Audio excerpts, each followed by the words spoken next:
Alrighty, Darren, you're going to hear on behalf of the NCAA following Game 3 of the 2023 NCAA Baseball Championships here in Cedar Rapids, Iowa. From left to right, joined by Jacob Ferentz, head coach Troy Brohan, and Todd Hendricks, all from Salisbury. So, Coach, this isn't your first rodeo here. Just give us a little bit of general statement on the game. Yeah, I mean, tip your hats to those guys. I mean, they played phenomenal baseball.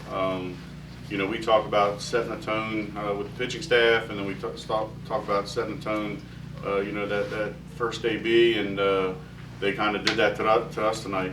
Their pitcher was outstanding. He challenged you. He was aggressive. Had some velo. We chased a few up in the zone, but for the most part, he was pretty dominant the entire way. And it's tough. I think we struck out 16 times, and you don't win too many games doing that. So tip your hat to those guys. There's a reason they call this a double elimination tournament. Somebody's got to take another one from us before they send us home, and our guys have a lot of experience being here, and I'm looking forward to the challenge tomorrow. Yeah, we'll flip it right over to Will from Salisbury. All right, Jake, your swing in the sixth inning, the two-run homer, the only runs that we got off of Sayers Collins today, the ETPU starting pitcher. What did you notice that was different from him from before the rain delay and after the rain delay? He certainly didn't have as much command up in the zone, and I saw him leaving a couple pitches middle to hitters before me, so I kind of sat dead red when I got that pitch. I mean, I just saw it fly. In the same situation, we were down a lot in the last game of our Super Regional, and I hit a bomb to spark it. So I was hoping we could do the same thing tonight, and it just didn't fall that way.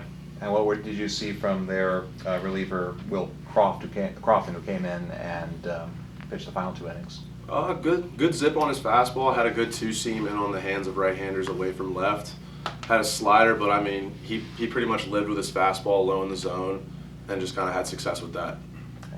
And Todd, you came in for 2 1/3 scoreless innings at a really crucial moment in the game when it could have gotten away from the team. And this was your first time pitching in almost 2 months. So how did it feel to know that your coach and your team put the trust in you to keep the game within striking distance of that moment? Well, yeah, obviously it felt, really good to have Coach Brohan and Coach Heenan and pretty much the whole coaching staff's kind of belief in me. I just tried to go out there and fill it up and keep the score where it was. And you're one of the transfer members of this team this year, so what have you noticed in this, your first year with the Salisbury program, coming over after spending a handful of years at another program? One thing that Coach Brohan preaches here is just kind of like the family aspect. So the one thing that I've noticed is this is like the closest knit group of guys I've ever been a part of. I can count on them, and obviously the baseball level is a lot higher, even though it's the same division. So, yeah, I would say family and just the talent that you're kind of surrounded with on a given day. All-Americans, Gold Glovers.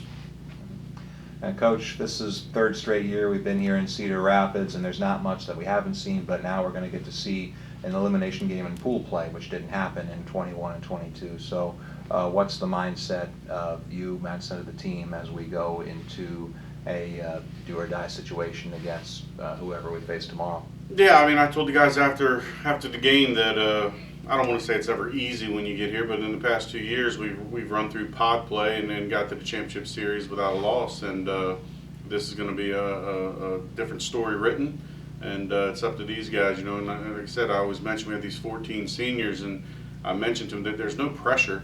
The ball's going to stop rolling whether it's tomorrow or it's next Wednesday. Just enjoy it and don't put so much weight on your shoulders while you're out there. And again, I'm looking forward to the challenge tomorrow, whoever we play, and I know these guys will respond well. Jacob, you talked about the home run you hit in the sixth inning. Talk about the ball you hit in the eighth inning. You hit it to the deepest part of the ball field. What were you looking for on that swing? Anything different than the swing before? No, just kind of having the same approach with seeing the fastball and kind of reacting to the spin. I up to that point, I'd only seen him throw those two pitches, but in a two-strike approach, I kind of choke up on the back, get a little wider, and just try to find barrel, and ball happened to fly out there. I wish I could have done a little more for my team in that moment. Coach, talk about the relief staff. After you started bringing in relievers, they really started to lock down. Yeah, no, they gave us an opportunity. I mean, at the rain delay, I think it was 7-0. So it didn't look too promising. But we came out of the rain delay with a lot of energy. Jacob put 2 on the board, and our relievers came out and went 0-0-0-0. So they gave us an opportunity. We just couldn't string some hits together, couldn't put some balls in play. And again, the strikeouts is what really stands out because, at any level, you want them to field it, throw it, and catch it. It doesn't do any good when we're carrying the bat back to the dugout without them having to do anything. So basically today, 5 2/3 innings, we pretty much said, hey, you just need a pitcher and a catcher, and you'll get the job done. And then again, that's not good enough. Any other questions for these guys? All right, I think that'll wrap things up, though. Thanks to you three, and best of luck tomorrow All right. to Salisbury and the Gulls. Thank you very much. I appreciate it. Good luck tomorrow.